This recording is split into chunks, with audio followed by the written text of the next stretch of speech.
Hello everyone, Lisa from POSH here. We are updating you on actions POSH has taken relating to illnesses in homes while servicing them. We are very concerned and we are keeping you up to date with guidelines set out by Canadian government health agencies.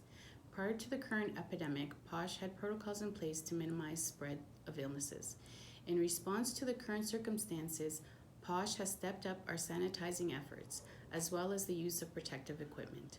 This applies not only to clients' homes, but our own facilities, cars, and gear.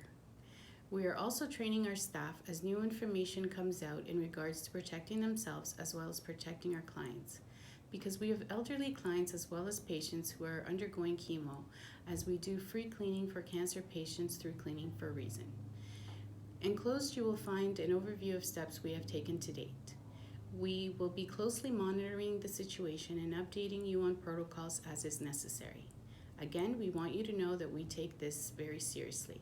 If you have any questions or would like to know more about steps we are taking, please do not hesitate to contact our office. Thank you.